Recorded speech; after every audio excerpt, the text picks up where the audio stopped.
Magandang hapon mga ka-farmers. Dito tayo sa ating tanim na upo. Ayan.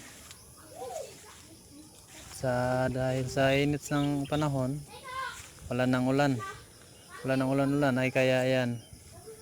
Ang mga sanga at mga dahon ay nalalanta na.